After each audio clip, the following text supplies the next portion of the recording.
On कर रहे हैं। ॐ नमः परमहंसास्वादित चरणकमलचिन्मकरन्दाय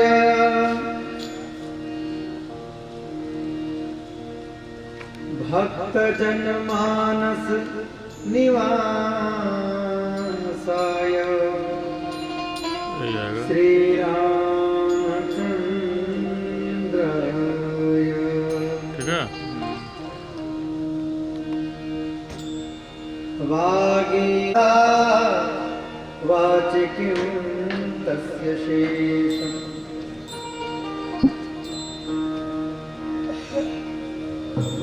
सानन्दमानन्दवने वसन्तम्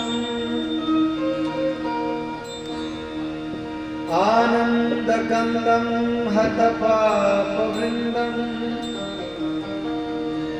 वाराणसीनाथ मनाथनाथम्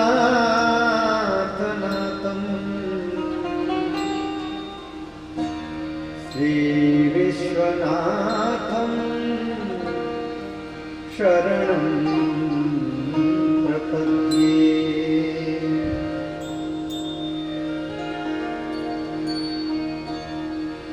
वाञ्छाकल्पतरुभ्यश्च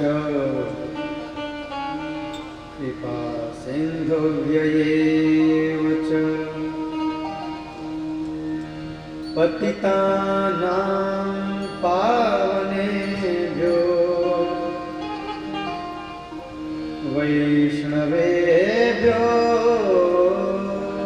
नमो नमः।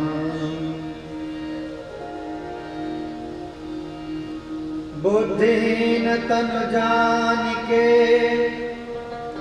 सुमिरो पवन कुमार बल बुद्धि विद्या देहु मोहि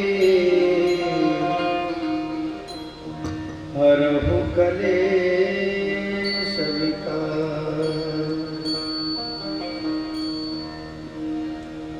जय जय श्री राधा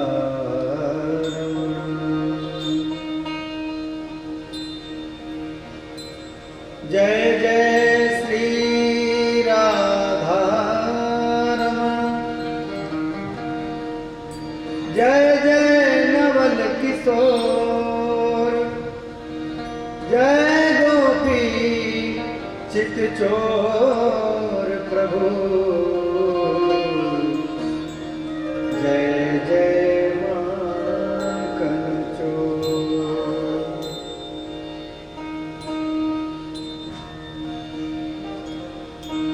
हे नंदलाला कृष्ण गोपाला केशवानंद हरि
बोलिए श्री वृंदावन बिहारी लाल की जय।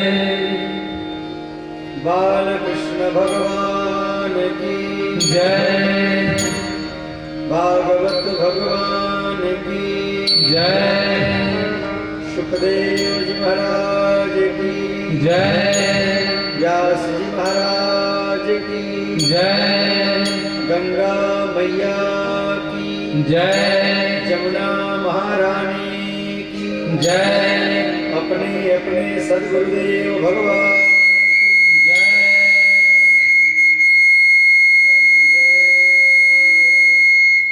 श्री राधे।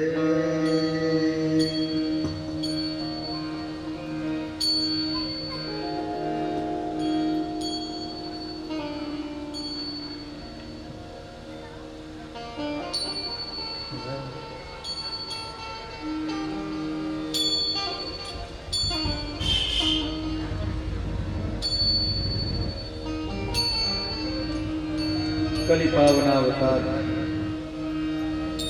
गोस्वामी तुलसीदास जी महाराज के चरण कमलों में प्रणाम अर्पित करते हुए भगवत स्वरूप सुखदेव भगवान के चरण कमलों में प्रणाम अर्पित करते हुए विश्व के सभी संत महात्मा ब्राह्मण देवता और गौ माताओं के चरणों में प्रणाम अर्पित करते हुए पूज्य गुरुदेव, पूज्य माता जी एवं पूज्य पिताजी के चरण कमलों में प्रणाम निवेदित करते हुए आप सब जितने भी श्रोता वृंद, सज्जन वृंद, माताएं और बहन पंडाल में उपस्थित हैं,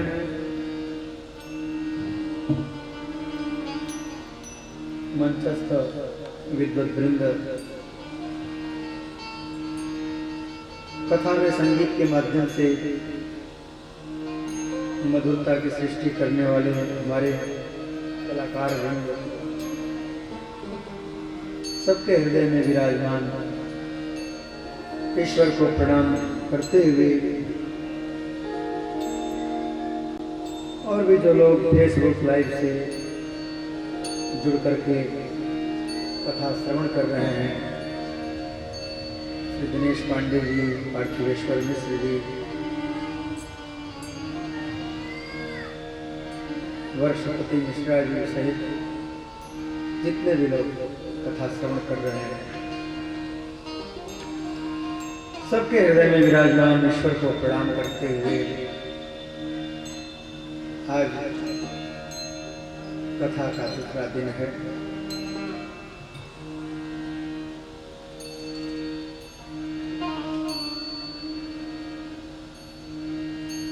बड़े ही आनंद का विषय है कि हम लोग माँ गंगा के पावन तट पर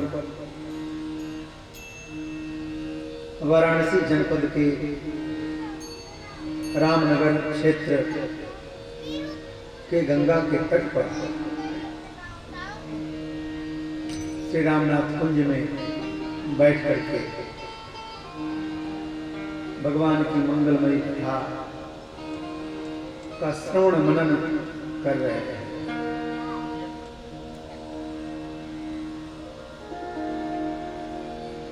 कथा की इतनी महिमा है, इतनी महिमा है, इतनी महिमा है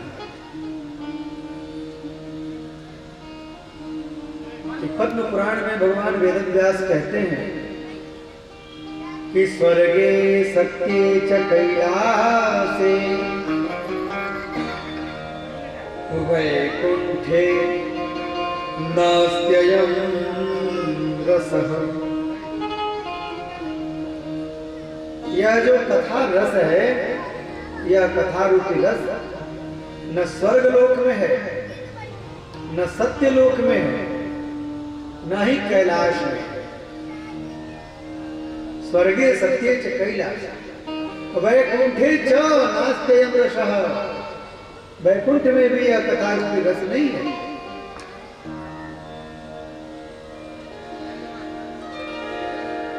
साकेत धाम में, गोलोक धाम में, वैकुंठ धाम में कथा नहीं होती। एक प्रकरण आता है कि जिस समय भगवान श्री रामचंद्र समस्त अयोध्या वासियों को आवाहित किए कि जिनको जिनको हमारे साथ साकेत धाम चलना हो, सभी सरयू जी में स्नान करें और दिव्य स्वरूप धारण करके हमारे साथ साथ साकेत चले। समस्त अयोध्यावासी जिनकी साकेत धाम जाने की इच्छा थी, सरयू जी में स्नान करते और दिव्य स्वरूप धारण करके साकेत पधारने लगे। श्री हनुमान जी महाराज दूर खड़े थे और हनुमान जी महाराज पहले तो दूर ही रहते थे, बुलाओ तो समीप में आते हैं। चाहे भगवान बुलाए चाहे भक्त बुलाए, बुलाने पर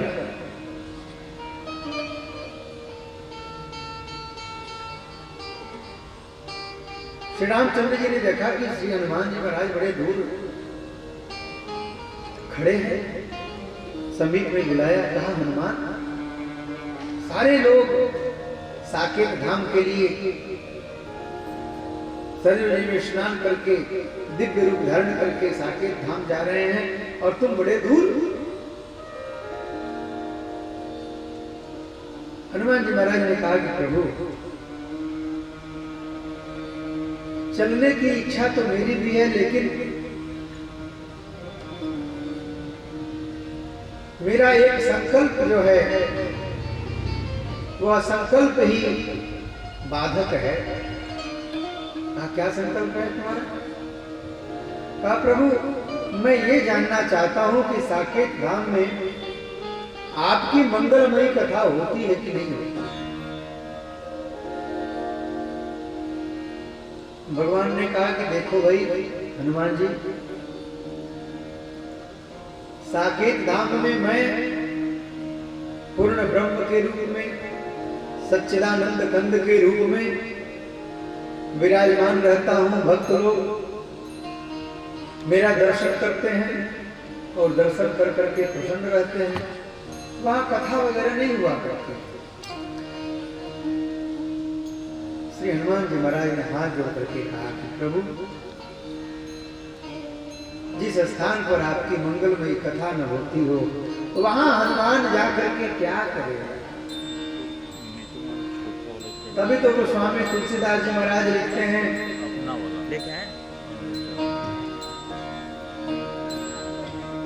श्री हनुमान चालीसा में, राम रामचरित सुनिबे को रसिया, रामचरित सुनिबे को रसिया, रामचरित सुनिबे को रसिया, रामचरित सुनिबे को रसिया, रामचरित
श्री हनुमान जी महाराज की जय। रामचरित्र को सुनने में श्री हनुमान जी महाराज अनन्य रसिक हैं। आप प्रभु जिस स्थान पे आपकी कथा न होती हो उस स्थान पे मैं रह के क्या करूंगा। और हनुमान जी ने डिंडिक घोष किया। हनुमान जी कहते हैं कि यावत तव कथा वीर विचरिष्यति पावनी, कि हे प्रभु हे भगवान, जब तक इस धराधाम पर आपकी कथा होती रहेगी ये हनुमान इसी धराधाम पर निवास करेगा।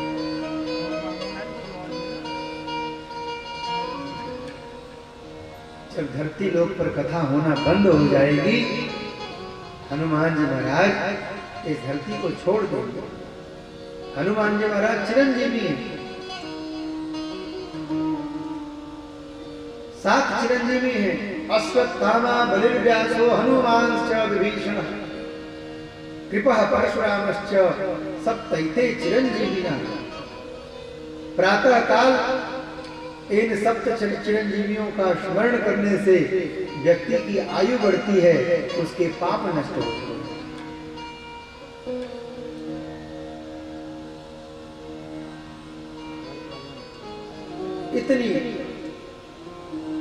इतना महत्व, इतनी महिमा। तो कल मैं आप लोगों के समक्ष निवेदन कर रहा था कि पंडित आत्मदेव ब्राह्मण जो पुत्रहीन थे, बहुत दिनों तक जप तप व्रत दान सब कुछ किया, पुत्र नहीं हुए। अंत में वह तुंगभद्रा नदी के तट पर गए। वहां पर एक सन्यासी के माध्यम से उनको एक फल की प्राप्ति हुई। वह फल उन्होंने अपने पत्नी को दिया। पत्नी ने प्रवंचना करके वह फल गाय को खिला दिया। कुछ समय बाद लोगों ने यह जाना कि पंडित आत्मदेव के घर में एक बालक उत्पन्न हुआ है। उस बालक का नाम बालक की माता ने धुंधुकारी रखा।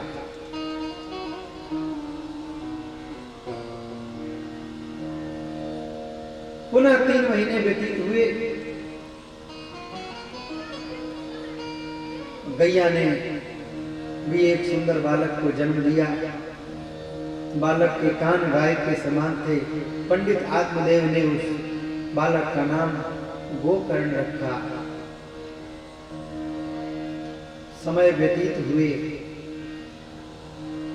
समय बीतते देर नहीं लगती, दिवस जात लाग ही नहीं बारा।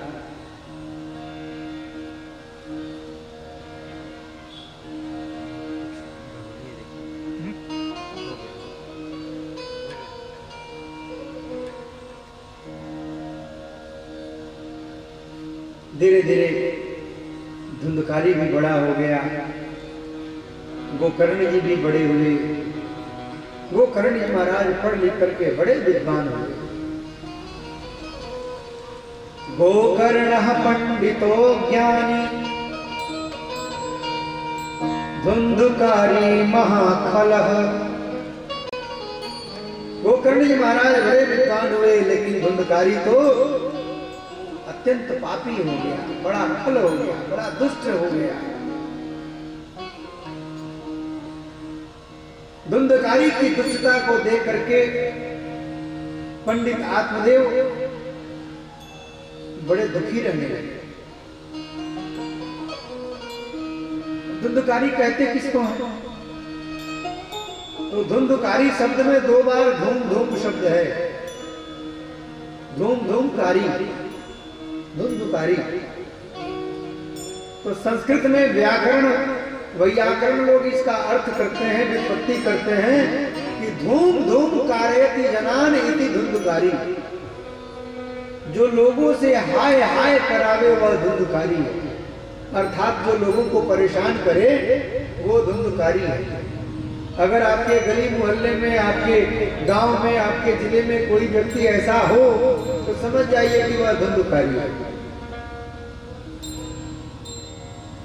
और जो स्वयं हाय हाय करे वो कौन है? धूम धूम करोति इति धुंधुली, धुंधुकारी की माता जो स्वयं हाय हाय करे, हर बात में भगवान को कोसे, हर बात में अपने पति को कोसे।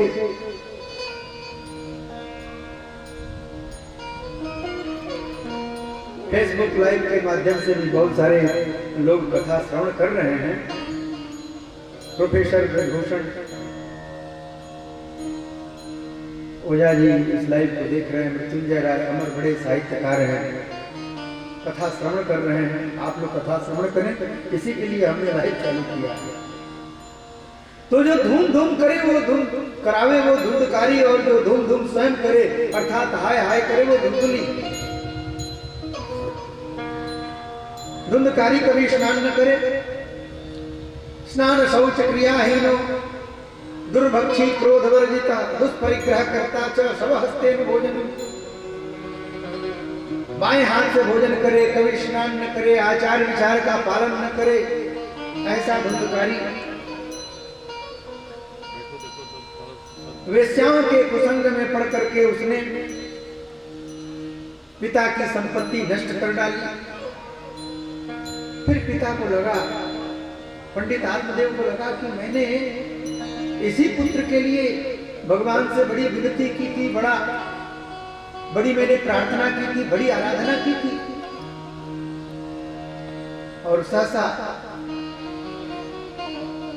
पंडित आत्मदेव जी के मुख से निकला, वन्ध्यत्वं तु समीचीनं कुपुत्रो दुःखदायक। बंध्या होना ठीक है, बिना पुत्र का रह जाना ठीक है, लेकिन पुत्र यदि कुपुत्र हो जाए तो फिर बड़ी समस्या है।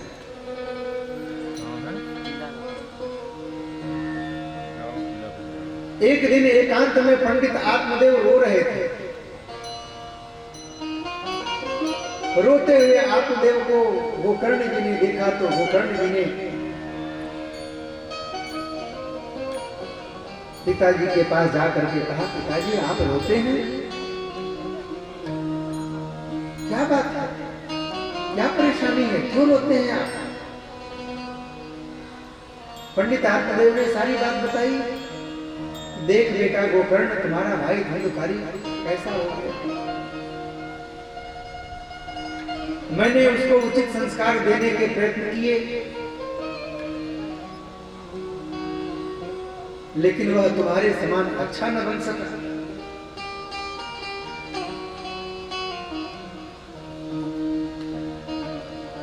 गोकर्ण जी ने अपने पिता आत्मदेव को बड़ा समझाया है, पिताजी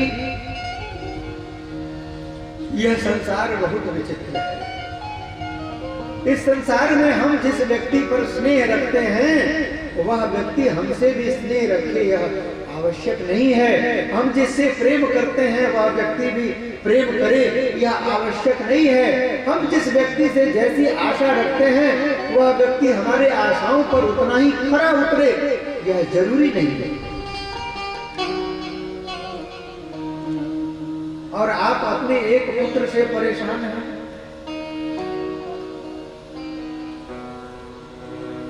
एक हाड़ मांस की पिंड जिसमें आपने पुत्रत्व की भावना बना रखी है कि एक हाड़ मांस की पिंड है वह मेरा पुत्र है।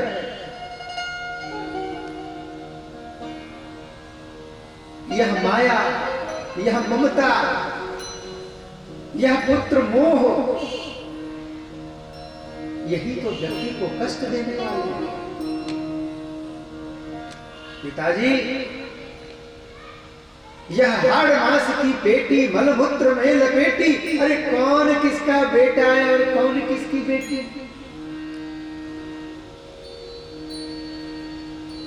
स्नेहवान जलते निसम, जो व्यक्ति स्नेह करता है, जो व्यक्ति किसी से प्रेम लगाता है वह व्यक्ति हमेशा जलता है।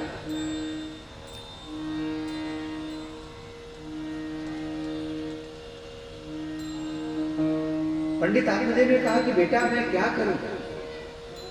कहा पिताजी आपकी यह जो अवस्था है, यह अवस्था भजन की अवस्था है। आपको भजन करना चाहिए। पुत्र मोह में पड़ करके आप अपने जीवन के उत्तरार्ध को नष्ट न करिए। वन को गमन कीजिए, वन में जाकर के भजन करिए, एकांत का सेवन करिए। बेटा गोकर्ण, मैं वन में जाकर क्या करूंगा? गोकर्ण जी महाराज 2 श्लोकों में अपने पिता पंडित आत्मदेव को उपदेश करते हैं। यह गोकर्ण गीता के नाम से प्रसिद्ध है। गीता का मतलब ज्ञान। गोकर्ण जी ने 2 श्लोकों में ज्ञान दिया है।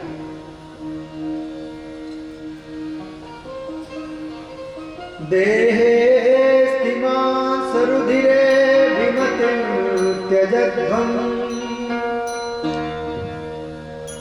जाया सुतादिषु सदा ममतां विमुञ्च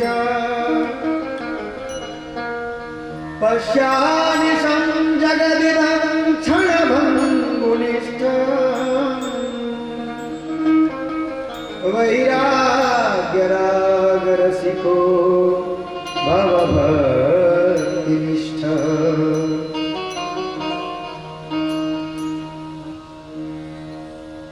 बीएचयू के प्रोफेसर डॉक्टर विजय कपूर जी, बड़े साहित्यकार पुरुषार्थ सिंह जी कथा श्रवण कर रहे हैं। आप सबका अभिनंदन है। कहा कि पिताजी इस देह में जो अस्थि मांस मेरु मज्जा से बना यह हाड़ मांस की यह जो पेटी है, इसमें जो हम लोगों ने ममता लगा करके रखी है, यह ममता ही दुख का कारण है। पिताजी इस ममता को नष्ट कीजिए। देहे स्तिमां सरुधिरे विमतिं त्यजध्वम्, उसमें जो अभिमति है,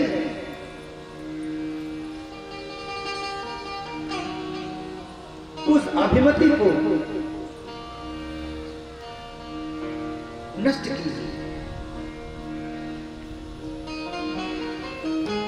बोल श्री वृंदावन बिहारी लाल की जय। जाया सुतादिषु सदा ममतां विमुञ्च। पत्नी में जाया, जाया मतलब पत्नी, सुत पुत्र, जाया में पत्नी में घर में जो ममता है, उस ममता को दूर करिए। और पश्यानिशं जगदिदं क्षणभङ्गुनिष्ठम्, इस जगत को क्षणभंगुर समझिए। क्षणभंगुर जीवन की कलिका कल प्रात को जाने, खिली न खिली मलयाचल की शीतल गंध, सुगंध समीर चली न चली, कलिकाल कुठार लिए फिरता, तन नम्र है चोट झिली न झिली, रट ले हरि नाम अरी रसना, कल प्रात को जाने हिली न हिली। कवि बड़ा सुंदर कहते हैं, अरी रसना, भगवान का नाम ग्रहण कर, पता नहीं कल का सवेरा तू देख पाएगा कि नहीं, इसलिए भगवान के नाम का जप कर, कीर्तन कर। इस जीवन को क्षणभंगुर समझ, कब क्या हो जाएगा कोई नहीं जानता। 2 साल पहले तक हम लोग कितने आनंदित रहते थे, कितने मस्त रहते थे, लेकिन 2 साल में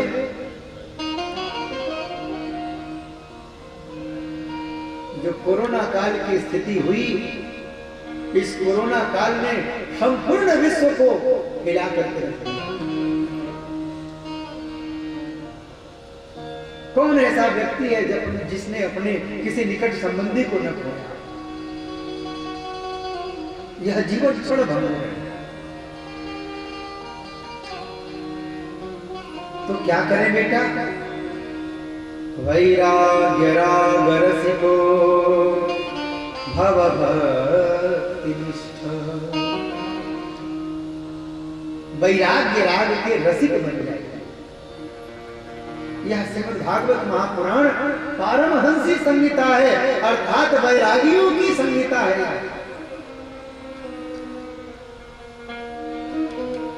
इसका श्रवण करने से वैराग्य की भी प्राप्ति होती है। इसलिए वैरागी जन सबसे ज्यादा जो परमहंस वृत्ति वाले लोग हैं, जो संन्यास आश्रम को धारण करने वाले लोग हैं, जो वानप्रस्थ आश्रम को धारण करने वाले लोग हैं, वो वैराग्य की प्राप्ति के लिए श्रीमद् भागवत का श्रवण करते हैं। कहा धर्मं भजस्व सततं त्यज लोक धर्मान् सेवस्व साधु पुरुषान् जहि काम तृष्णान् अन्यासु दोष गुण चिंतनवास मुक्त्वा सेवा कथा रसमहो नितराम पिबत्वम्। बड़ी जबरदस्त बात कही इस श्लोक में गोकर्ण जी ने। कहा पिताजी धर्मं भजस्व, धर्म का आश्रय लीजिए, धर्म का भजन करिए। तो व्यक्ति के मन में यह प्रश्न उठ सकता है कि धर्म है क्या? हम घर में व्रत करते हैं, पूजा करते हैं, क्या ये धर्म है? हम मंदिर जाते हैं, हम तीर्थ यात्रा करने के लिए जाते हैं, क्या यह धर्म है?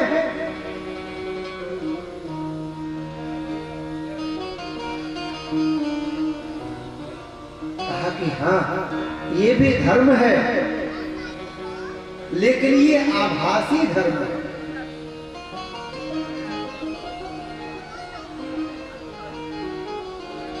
एक शुद्ध धर्म होता है और एक आभासी धर्म होता है। तो शुद्ध धर्म क्या है? भगवान का भजन करना शुद्ध धर्म है। लेकिन यदि स्वार्थ कि वृत्ति को धारण करके मन में स्वार्थ को रख करके हम भगवान का भजन करते हैं, तो फिर वह धर्म धर्म नहीं रह जाता, वह धर्माभास हो जाता है। तो कैसे धर्म करें? कहा कि धर्म का तात्पर्य है कि व्यक्ति जिसका भजन करे उससे किसी प्रकार की अपेक्षा न रखे। हम भगवान का भजन करते हैं, हम भगवान की कथा सुनते हैं, हम भगवान से किसी प्रकार की अपेक्षा न रखें। हम यह अपेक्षा न रखें कि प्रभु हमारा ये अच्छा हो जाए, हमारा ये बढ़िया हो जाए, हम इतना पैसा कमा लें, हमारे घर में ये हो जाए, वो हो जाए। तो क्या अपेक्षा रखें? कहा बस एक चीज, जन्म जन्म रति राम पद यह वरदान नया। कि हम चाहे जिस जन्म में हो, जिस देह में हो, जिस गेह में हो, जिस नेह में हो, बस भगवान के चरणों में हमारी अविचल प्रीति बनी रहे, निष्काम प्रेम बना रहे। गोस्वामी तुलसीदास जी विनय पत्रिका में भगवान गणपति की वंदना करते हैं, प्रार्थना करते हैं, लेकिन उसमें भगवान गणपति से मांगते क्या है? मांगत तुलसीदास कर जोरे, मांगत तुलसीदास कर जोरे,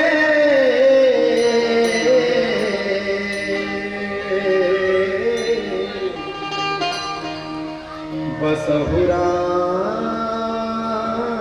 सिय मानस मोरे। गणेश जी की वंदना करते हैं और गणेश जी से मांगते क्या है?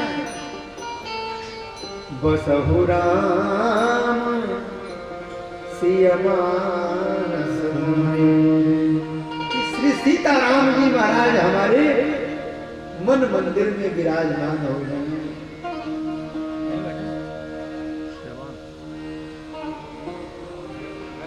अवधेश के द्वारे सगार गई सुत गोद के भूपति लैनिक से अवलोकी सोच विमोचन को ठग सी रही चैन ठगै दिक से तुलसी मन रंजन रंजित यंजन नयन सुखंजन जातक से सजनी शशि में समशील है नवनीत सरोवर बसी। भगवान की मुख चंद्रिका, भगवान का मंगलमय स्वरूप हमारे मन मंदिर में बस गया। तो धर्म का तात्पर्य है कि हम निष्काम भगवान से प्रीति करें। और गीता में तो भगवान श्री कृष्ण अर्जुन से कहते हैं कि अनन्याश्चिन्तयन्तो माम ये जनाः पर्युपासते तेषां नित्याभियुक्तानां योगक्षेमं वहाम्यहम्। जो भक्त अनन्य चिंतन पूर्वक मेरा भजन करता है, मैं उसके योग क्षेम की सारी व्यवस्था करता हूं। जब तक आप अपनी व्यवस्था करने की सोचते रहेंगे ना, तब तक भगवान आपकी व्यवस्था करने की नहीं सोचेंगे। लेकिन जब आप भगवान पे सब कुछ छोड़ देंगे, हरि मालिक है, भगवान मालिक है, हरि करे सो होए, भगवान जो करेंगे वही उचित है। प्रभु आप जैसे नचाएंगे हम वैसे नाचेंगे। जिस दिन आप सब कुछ भगवान पे छोड़ देंगे, उस दिन भगवान योगक्षेमं वहाम्यहम्, भगवान आपके समस्त योग क्षेम की व्यवस्था करने लगे। लोक धर्मान् धर्मं भजस्व सततम त्यज लोक धर्मान्। जो लोक धर्म है, जो लौकिक धर्म है, जिसको हम सामान्यतया धर्म समझ करके रखे हैं, उन सामान्य धर्मों को छोड़ करके जो भगवान में प्रीति कराने वाला मूल धर्म है, जब उस मूल धर्म का हम आश्रय लेंगे और सेवस्व साधु पुरुषान् जहि काम कृष्णा, साधु पुरुषों की संगत करेंगे, मन में जो कामनाएं हैं, जो तृष्णाएं हैं, जो इच्छाएं हैं, ये प्राप्त हो जाए, ये प्राप्त हो जाए, ये प्राप्त हो जाए, उन सबको विराम दे करके अन्यस्य दोष गुण चिंतनमाशु मुक्त्वा, दूसरों के गुण और दोष के चिंतन को छोड़ करके, न किसी के गुण के बारे में सोचना है, न किसी के दोष के बारे में सोचना है। गुण के बारे में यदि सोचना है तो परमात्मा के गुण के बारे में सोचना है। भगवान का क्या गुण है? राम जी से प्रेम करते हैं तो राम जी के गुणों का स्मरण करिए, श्री कृष्ण जी से प्रेम करते हैं तो श्री कृष्ण जी के गुणों का स्मरण कीजिए, संसार के लोगों के गुणों का स्मरण नहीं।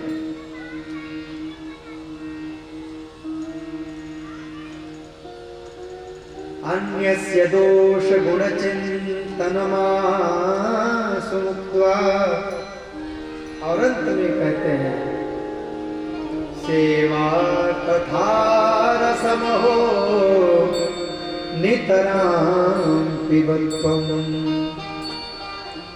सेवा कथा का जो रस है, सेवा का एक अलग अलौकिक रस होता है।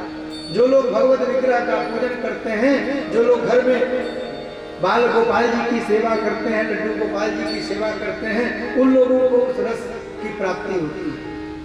जैसे एक व्यक्ति अपने बालक को प्रेम करता है ना, वैसे लड्डू गोपाल जी से प्रेम, उन लोगों को उस आनंद की प्राप्ति होती है। कभी जाइए राधा रमण जी का दर्शन करिए, और जाइए तो केवल राधा रमण जी के दर्शन करके ही मत चले आइए, वहां रुक करके वहां बात करिए, कैसे सेवा होती है राधा रमण जी की, कैसे सेवा होती है बांके बिहारी जी की, कैसे सेवा होती है राधा वल्लभ लाल जी की। तो आपको पता चलेगा कि हमको कैसे अपने ठाकुर की सेवा करनी है। फिर आपको सेवा में रस आने लगेगा, फिर पूजा करने में रस आने लगेगा। कभी दर्शन करने जाइए, बहुत लोग जाते हैं दर्शन करने, लेकिन लोगों को दर्शन करने नहीं आता। गए जाकर के तुम्हें माता चलता, तुम्हें वो 4 मंत्र पढ़ दिए, 4 श्लोक पढ़ लिए, चले आए। उनसे कोई पूछ दे कि अच्छा बताओ ठाकुर जी ने कैसे परिधान पहन रखे थे? महाराज उस पर तो हमारा ध्यान ही नहीं गया। तो दर्शन क्या खा करने गए थे? दर्शन का मतलब ही होता है कि दर्शन करने गए तो जाकर के देखो कि आज ठाकुर जी ने कौन सा परिधान पहना है। ठाकुर जी ने पीतांबर पहना है कि नीलांबर पहना है कि रक्तांबर पहना है। कैसे सुंदर सुंदर फूलों की मालाओं से उनको सजाया गया है।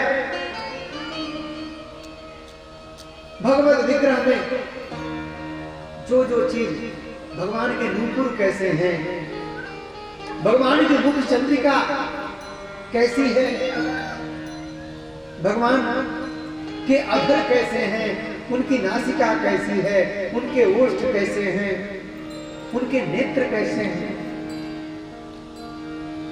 दर्शन करने का मतलब होता है कि जब हम भगवत विग्रह के समक्ष उपस्थित हों तो भगवान के सर्वांगों का दर्शन करें। भगवान ने क्या पहन रखा है, कैसा स्मित है।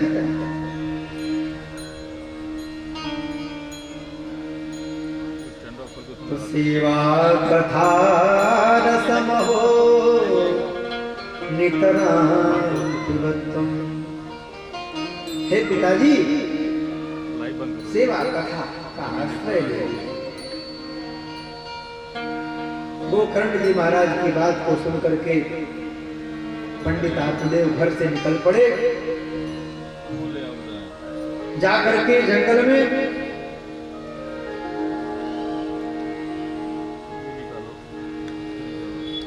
या तो वनम स्थिरमतिर्गत 60 वर्ष, 60 वर्ष बीत गए।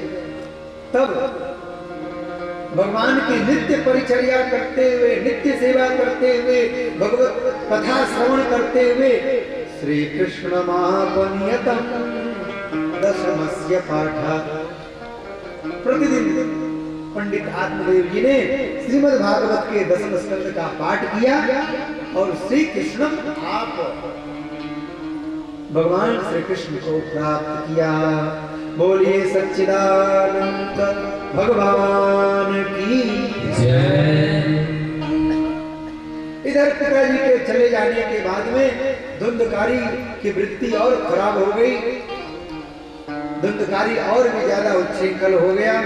उसने एक दिन अपने माताजी की बड़ी पिटाई करी और पिटाई करके पूछा कि बता तुमने धन संपत्ति कहाँ छुपा करके रखी है? माता के पास जो, धुंधली के पास जो भी थोड़े बहुत गहने बचे हुए थे, रुपए पैसे बचे हुए थे, सब धुंधकारी को दे दिया। रात के समय में धुंधकारी के डर से बेचारी धुंधली घर से भागने को उद्यत हुई कि एक गहरे अंधे कुएं में गिर गई बेचारी और धुंधली की मृत्यु हो गई। गोकर्ण जी महाराज ने देखा कि ये धुंधकारी अत्यंत खल हो गया है, मेरा यहाँ रहना उचित नहीं है। गोकर्ण जी महाराज तीर्थ यात्रा पर चले गए। धुंधकारी की वृत्ति खराब होती चली गई। अब तो बाजारू औरतों को भी बुला करके धुंधकारी ने अपने घर में रखना प्रारंभ कर दिया। अब तो धुंधकारी को कोई बोलने वाला नहीं। एक दिन धुंधकारी ने ढेर सारी संपत्ति चुराई। उठा लेना, जहाँ लगाना हो कहीं लगा दे। घर में ला करके बाजारू औरतों को वो सारी संपत्ति दे दी। बाजारू औरतों ने उसको खूब खिलाया पिलाया, मदिरा पान कराया। जब धुंधकारी सो गया तो इन बाजारू औरतों ने सोचा कि ये आज बड़ा माल लेके आया है, कहीं राजा के सैनिक इसके पीछे पीछे आ रहे होंगे तो हम लोगों की खैर नहीं, हम सब पकड़ी जाएंगे और मारी जाएंगे। रात्रि के समय में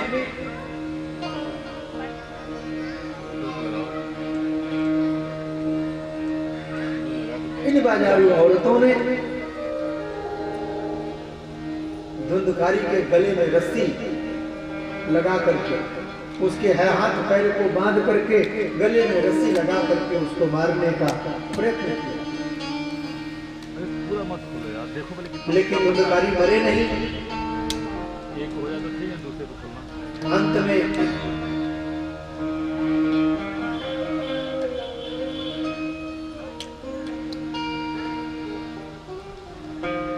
गले को रस्सी से जब कस के बांधा और खींचा तो धुंधकारी का मुंह खुल गया। तप्तांगार समूहांश्च तन्मुखे ही विचिक्षुः। धुंधकारी के मुख में जलता हुआ अंगारा ला करके डाल दिया और अग्नि ज्वाला के दुखे, अग्नि के ज्वाला के दुख से बेचारा धुंधकारी मारा गया। मर करके धुंधकारी भूत बन गया।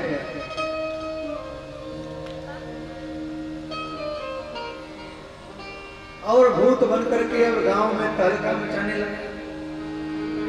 जो भूत होते हैं वो वायु रूप होते हैं। वाक्या रूप धरो नित्यम धामम दस दिशोत्तरम। दसों दिशाओं में वह इधर से उधर दौड़ता, उधर से उधर दौड़ता, उधर से उधर दौड़ता, जिधर से हवा जिधर को ले जाती उधर दौड़ के भागता बेचारा। ये स्त्रियां भी धन संपत्ति लेकर के वहां से रफू चक्कर हो गई। समय व्यतीत हुआ।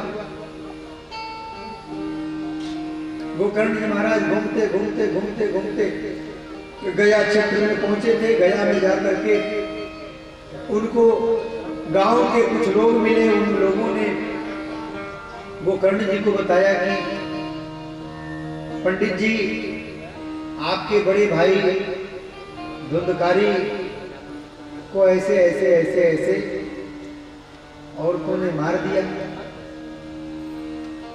जब गोकर्ण ने सुना तो गोकर्ण जी ने उनके लिए गया श्राद्ध किया। और गया श्राद्ध करने के बाद में पुनः गोकर्ण जी महाराज अपने गांव आए। रात्रि का समय, कुंडा खोल करके घर में प्रवेश किए। रात्रि के जब 12 बजे वहां उत्पात होने लगा। उत्पात को देख करके गोकर्ण जी को लगा कि भाई ये क्या बात है। ये भयंकर काली रात, अंधेरी रात, धुंधकारी जो भूत बन गया था वह कभी वहां पर भैंसा बन जाए, कभी हाथी बन जाए, कभी पुरुष बन जाए, कभी बकरा बन जाए, अनेक रूप प्रकट करता। गोकर्ण जी ने पूछा कि अरे भाई कौन हो तुम? कस्तम उग्रतरो रात्रो उतो यातो दशामि माम। कौन हो तुम और कैसे तुमको ये दशा प्राप्त हुई है?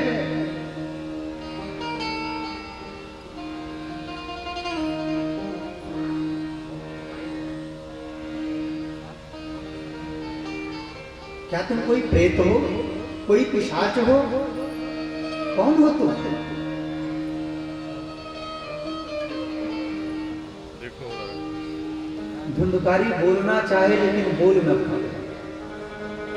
गोकर्ण जी ने अपने हाथ में जल लिया, मंत्र से अभिमंत्रित किया और उसके ऊपर जब छोड़ा तब धुंधकारी के मुख से आवाज निकली, अहम भ्राता त्वदीयोऽस्मि धुंधकारीति नामतः स्वकीयेनैव दोषेण ब्रह्मत्वं नाशितं मया। मैं तुम्हारा ही भाई धुंधकारी हूँ और मैंने अपने ही दोष से अपने ब्राह्मणत्व का नाश कर लिया है। भाई तुम मेरे ऊपर कृपा करो, मेरी मुक्ति का उपाय से। गोकर्ण जी ने कहा कि भाई मैंने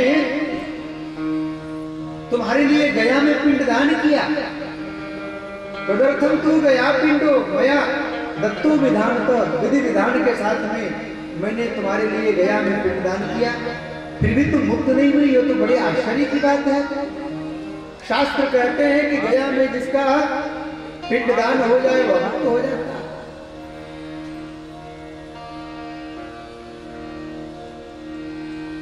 धुंधकारी ने कहा कि भैया मेरे कर्म इतने खराब रहे हैं, मैं इतना भयंकर पापी रहा हूं कि एक क्या सैकड़ों गया श्राद्ध करने पर भी मेरी मुक्ति नहीं होने वाली। गया श्राद्ध सतेनापि मुक्ति में न भविष्यति। सैकड़ों गया श्राद्ध करने पर भी मेरी मुक्ति नहीं होने वाली है।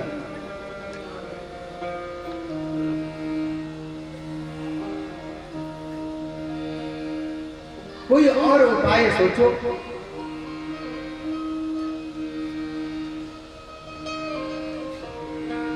गोकर्ण जी ने कहा कि ठीक है भाई, तुम धैर्य धारण करो, आज जाओ, मैं कल विद्वान ब्राह्मणों से पूछूंगा कि कौन सा उपाय किया जाए। दूसरे दिन प्रातः गोकर्ण जी ने स्नान किया, संध्या वंदन किया, क्षेत्र के बड़े बड़े जो विद्वान थे उनसे पूछा, लेकिन किसी ने उपाय नहीं बताया। दोपहर के समय में गोकर्ण जी ने संध्या वंदन करके भगवान सूर्य का स्तंभन किया, भगवान सूर्य से पूछा, तो भगवान सूर्य की रश्मियों से धुंधकारी की मुक्ति का मार्ग, धुंधकारी के मुक्ति के मार्ग का उपाय, मुक्ति का उपाय सूर्य की रश्मियों से प्राप्त हुआ। सूर्य की रश्मियों से आवाज आई कि श्रीमद् भागवतान मुक्ति सप्ताह वाचनम कुरु। श्रीमद् भागवत महापुराण की साप्ताहिक कथा का आयोजन करो और उसी कथा से तुम्हारे भाई धुंधकारी की मुक्ति हो। गोकर्ण जी ने एक ब्राह्मण देवता को यजमान बनाया और यजमान बना करके साप्ताहिक भागवत कथा का आयोजन किया।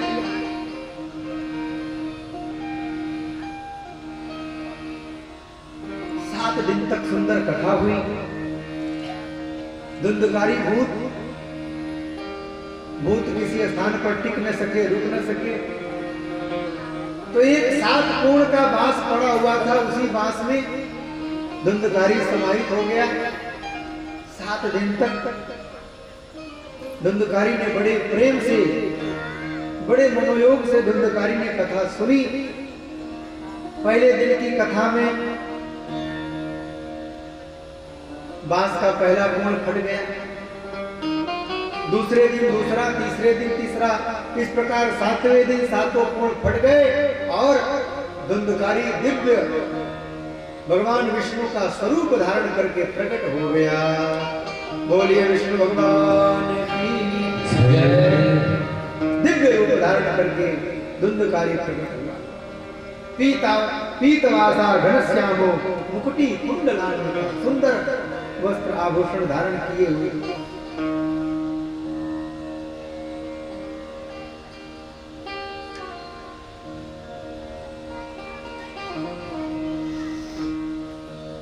सनकादिक मुनीश्वर कहते हैं कि धन्या भागवती वार्ता प्रेत पीड़ा विनाशिनी।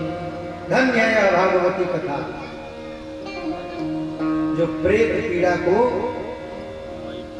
समाप्त करने वाली।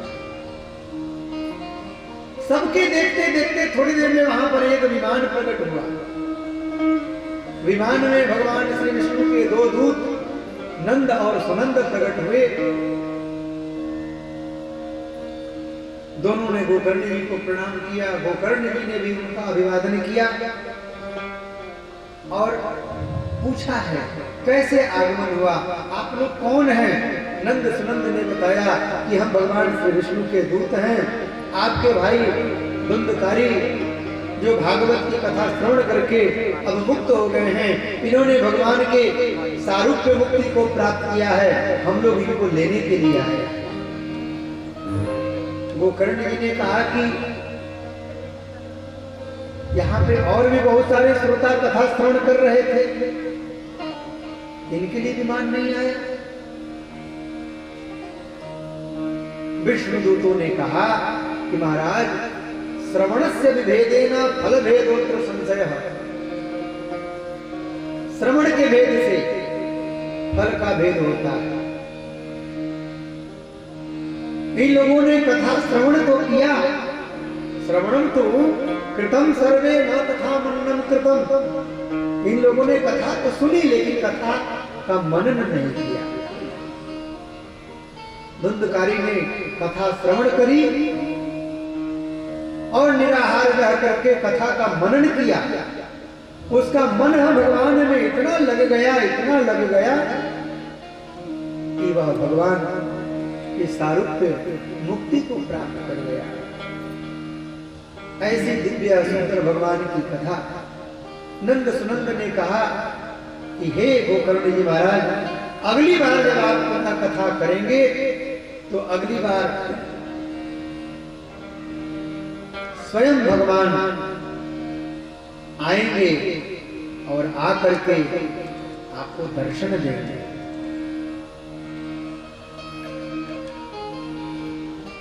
धुंधकारी को लेकर के विमान से नंद और सुनंद चले गए। कुछ समय व्यतीत हुआ, गोकर्ण जी ने पुनः भागवत कथा का आयोजन किया। इस बार जब कथा हुई तब भगवान कथा पांडाल में प्रकट हो गए। बोलिए आनंद कंद भगवान की जय। विमाने सह भक्तैश्च श्रीरामे बभूवः, भगवान आविर्भूत हुए। भगवान ने वहां पे पांचजन्य शंख को बजाया है और भगवान ने गोकर्ण जी को अपने बाहों का आलिंगन प्रदान किया है और आलिंगन प्रदान करके अकरोत् स्वसदृशम हरिः, भगवान ने गोकर्ण जी को अपने जैसा बना दिया, अपना स्वरूप प्रदान कर दिया। भगवान बड़े कौतुकी हैं, बड़े विनोदी हैं। कभी कभी भगवान बड़ा विनोद करते हैं, बड़ा कौतुक करते हैं। भगवान ने कहा कि ये जो कथावाचक लोग हैं, हमारी कथा कहते हैं, हमारी माखन चोरी की लीला करते हैं, हमारी रास पंचाध्यायी की लीला को कथा कहते हैं, इनको अपना स्वरूप दे दो, ताकि जब ये कथा करेंगे, जब ये अपने स्वरूप का चिंतन करेंगे तो इनको मेरा ही स्वरूप स्मरण में आएगा, मेरी लीला मेरी कथा का ही ये चिंतन करेगा। गोकर्ण जी महाराज निहाल हो गए। इस बार भगवान श्री कृष्ण स्वयं जितने भी श्रोता थे सभी श्रोताओं को लेकर के, सनकादिक मुनीश्वर कहते हैं कि अयोध्यावासिनः सर्वे यथा रामेण संगता तथा कृष्णेन ते नीता गोलोकम योगी दुर्लभम। योगियों के लिए भी जो दुर्लभ वैकुंठ है, गोलोक है, उस गोलोक में भगवान श्री कृष्ण स्वयं उन सभी श्रोताओं को, गोकर्ण जी महाराज को अपने विमान पर बिठा करके ले करके चले गए। बोलिए आनंद गंद भगवान की जय। धन्य है भागवत की महिमा। कहते हैं कि भागवत की विधि क्या है? विधि के लिए कहते हैं कि भाई कथा का आयोजन करना हो तो सहायकों की आवश्यकता पड़ती है। सहायै वसुभिश्चैव प्रायः साध्यो विधिष्ठितः। भागवत कथा कराने के लिए सबसे पहले सहायकों की खोज करनी चाहिए कि हमारी कथा में कौन कौन से लोग सहायता करेंगे। और दूसरे नंबर पे वसुभिः चैव, रुपए पैसे की जरूरत पड़ती है, इसकी व्यवस्था कर लेनी चाहिए। दैवज्ञं तु समाहूय, किसी अच्छे ज्योतिषी को बुला करके बढ़िया मुहूर्त दिखलाना चाहिए और बढ़िया मुहूर्त दिखला के विवाहे यादृशम वित्तम तादृशम परिकल्पते। विवाह में जिस प्रकार हम उदारता पूर्वक धन व्यय करते हैं, उसी प्रकार हमें कथा में भी धन का उपभोग करना चाहिए।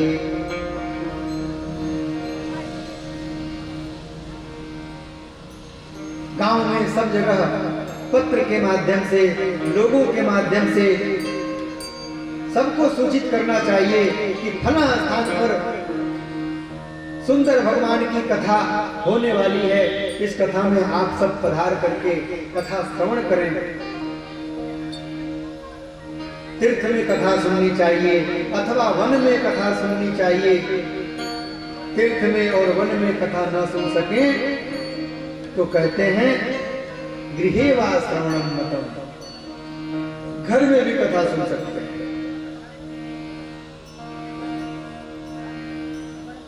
लेकिन कथा के लिए उस स्थल का चयन करना चाहिए विशाला वसुधा यत्र, जिस स्थान पे खूब जगह हो, जहां अधिक से अधिक संख्या में श्रोता वृंद प्रेम से बैठ करके कथा श्रवण कर सके।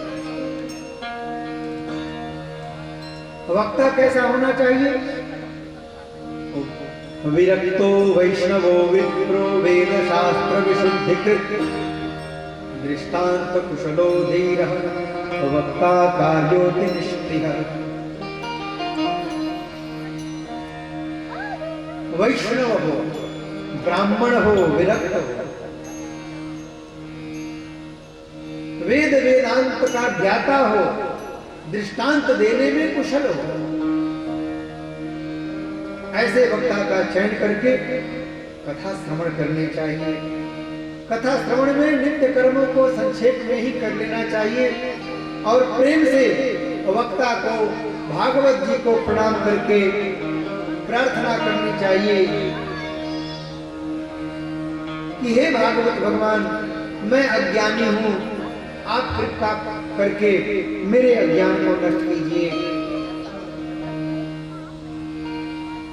यदि विरक्त यजमान हो तो उसे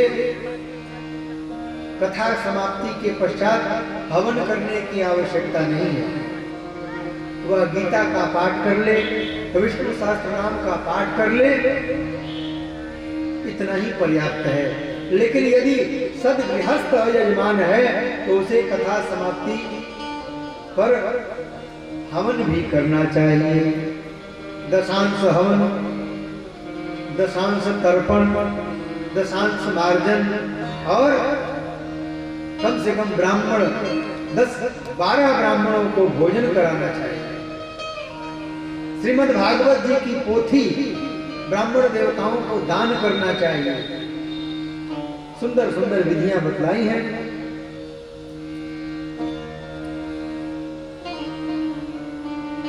सनकादिक मुनीश्वर कथा सुना रहे हैं नारद जी महाराज को। कथा के बीच में वहां भी भगवान श्री हरि प्रकट हो गए और जब भगवान श्री हरि प्रकट हुए तो अकेले नहीं प्रकट हुए, अपने भागवत भक्तों के साथ प्रकट हुए।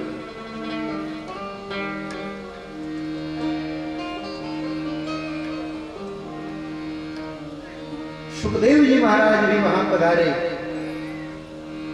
और जब भगवान वहां पधारे तो बड़ी सुंदर शोभा हुई। छाई रही अजब बहार रे, छाई रही अजब बहार रे, छाई रही अजब बहार रे, झूले बांके बिहार, छाई रही अजब बहार रे, झूले बांके बिहार रे, छाई रही अजब बहार रे, झूले बांके छाई रही अजब बहार रे, झूले बांके